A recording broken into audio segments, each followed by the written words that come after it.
सामाजिक, सांस्कृतिक और शैक्षणिक परिवर्तन की व्यापक आवश्यकता, जाति, संप्रदाय, लिंग भेद, विचारधाराओं के मतभेदों से ऊपर उठ के इसलिए जोड़ रहे हैं ताकि एक विकसित भारत में 2047 से विकसित बिहार बन सके। और अभी तक लगभग 2 लाख लोग स्वैच्छिक रूप से जुड़कर योगदान कर रहे हैं। प्रयास है कि अधिक संख्या में लोग बिहार में उद्यमिता की क्रांति, शिक्षा की क्रांति के लिए हर भाव से ऊपर उठकर योगदान करें। इतिहास बड़ा समृद्ध रहा है, भविष्य अच्छा नहीं, इसके लिए कोई कारण नहीं, लेकिन यदि हम उन कारणों को याद करेंगे जिनके कारण हम कभी अग्रणी थे, तभी हम आगे बढ़ सकते हैं। वर्तमान में पिछड़ने का क्या कारण लग रहा है? सबसे बड़ा कारण तो समाज हमारा खंड खंड में बटा हुआ है, इसके कारण जो दूरगामी सोच होनी चाहिए वो कहीं न कहीं दिग्भ्रमित हो गई। इस न्यूज के प्रायोजक है अफजल फर्नीचर। बिहार के चर्चित आईपीएस अधिकारी विकास वैभव अपने कर्तव्यों को निभाते हुए बिहार में बदलाव के लिए पिछले 4 साल से विशेष अभियान चला रहे हैं। शिक्षा और रोजगार की हो रही पलायन को रोकने और युवाओं को सशक्त बनाने की पहल उनके द्वारा किया जा रहा है। शनिवार को कांटी एनटीपीसी कॉलोनी के तरंगिनी हॉल में लेट्स इंस्पायर बिहार के बैनर तले शिक्षा, समता और उद्यमिता पर आधारित कार्यक्रम का आयोजन किया गया, जिसके मुख्य अतिथि आईपीएस विकास वैभव, वायुसेना से रिटायर्ड अधिकारी, विशिष्ट अतिथि प्रमुख कृपा शंकर शाही, मुखिया शशि ठाकुर, बीडीओ आनंद कुमार विभूति शामिल हुए। कार्यक्रम का शुभारंभ दीप प्रज्वलन के साथ हुआ। इससे पहले मुख्य अतिथि को अंगवस्त्र, बुके और मोमेंटो देकर सम्मानित किया गया। फिर सभी अतिथियों का स्वागत सह अभिनंदन किया गया। इस अवसर पर वक्ताओं ने आईपीएस विकास वैभव के इस अभियान की सराहना किया और कहा कि बिहार का गौरवशाली अतीत को पुनर्जीवित करने का यह अभियान प्रशंसनीय है। मुख्य अतिथि आईपीएस विकास वैभव ने बताया कि एक समय था जब हमारे यहाँ लोग उच्च शिक्षा ग्रहण करने आते थे। आज शिक्षा और रोजगार का पलायन हो गया है। उन्होंने कहा कि बिहार में 14 करोड़ की आबादी है, लगभग 9 करोड़ लोग 25 से 30 वर्ष के बीच है। अर्थात हमारा बिहार युवाओं का प्रदेश है, लेकिन उन युवाओं के वर्तमान और भविष्य को संवारने वाला कोई नहीं है। हमने एक छोटा सा प्रयास किया है। इस मुहिम में करीब 2 लाख लोग, खासकर युवा वर्ग, विभिन्न क्षेत्रों से जुड़े हैं। उनके लिए कई जिलों में शिक्षण संस्थान खोले गए हैं। युवाओं को स्किल डेवलपमेंट के जरिए उन्हें स्वरोजगार से जोड़ने का भी प्रयास किया जा रहा है।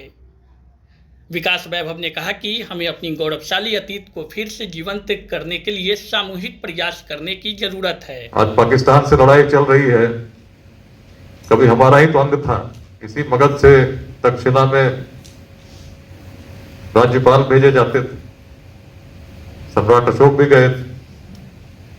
अफगानिस्तान के पार तक हमारा साम्राज्य था, जो इसी बिहार से तब संचालित होता था जब ऐसी संसाधन नहीं थे।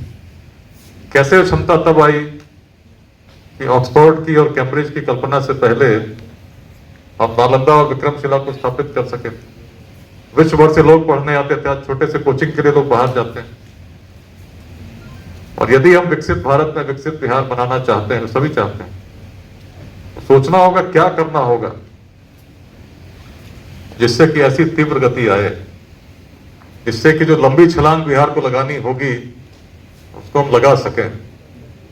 आप देखिएगा तो आप पाएंगे जितने भी आज लोग आगे की सोच रहे हैं, क्या इस प्रकार से कोई सोच रहा है? क्या इस प्रकार से स्टैटिस्टिक्स के लेकर आपसे बातें कर रहा है? आप पाएंगे नहीं कर रहा है। क्यों नहीं कर रहा है? कई बार हम सोचते हैं कि राजनीतिक परिवर्तन से परिवर्तन हो जाएगा। पिछले बार भी लोकसभा चुनाव हुए, इस बार विधानसभा के चुनाव है, सभी तैयारी भी कर रहे हैं। लेकिन सोचिए, एक आम व्यक्ति बिहार का जो गांव में है, उसके पास 2 विकल्प हैं। एक उम्मीदवार ऐसा है जो विद्वान है, पढ़ा लिखा है, बिहार को आगे ले जाने का विजन उसके मन में है, ईमानदार भी, लेकिन उसकी जाति का नहीं। दूसरी तरफ एक उम्मीदवार है जो पढ़ा लिखा भी नहीं, भ्रष्टाचार में पूरे परिवार की शिकायत, और सब जानते हैं कि जीतेगा तो ये भी वही करेगा, लेकिन उसकी जाति का है। तो जो आम मतदाता है, किसको मतदान करेगा आज की परिस्थिति में? जाति किसको करेगा? जाति को ही करेगा। मतदान तो इसके लिए होना चाहिए कि हम लोग श्रेष्ठ को चुने।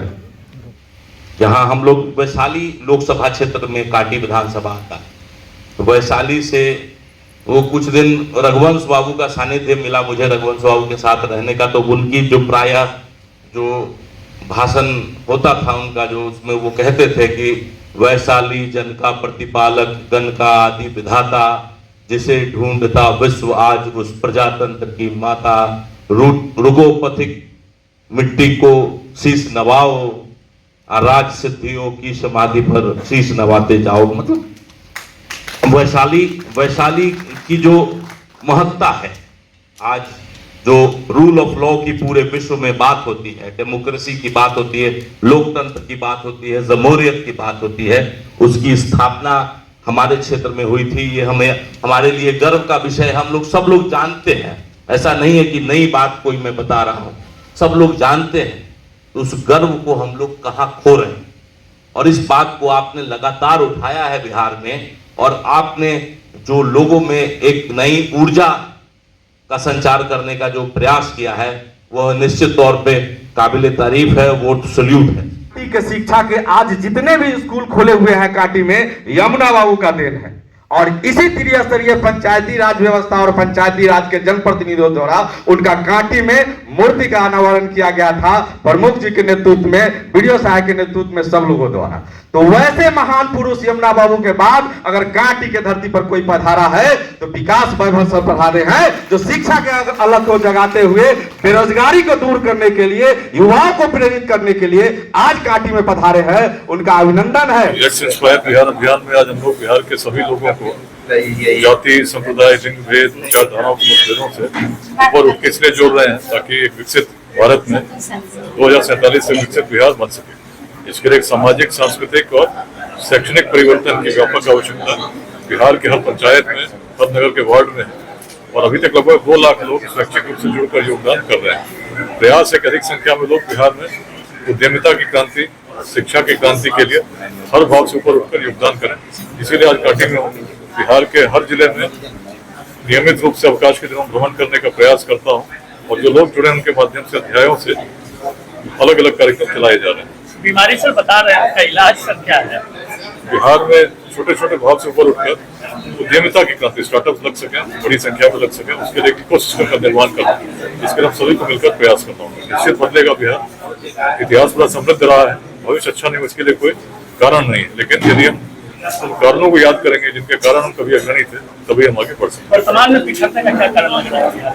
सबसे बड़ा कारण तो समाज हमारा खंड खंड में बटा हुआ है, इसके कारण जो दूरगामी सोच होनी चाहिए वो कहीं न कहीं दिग्भ्रमित हो गई।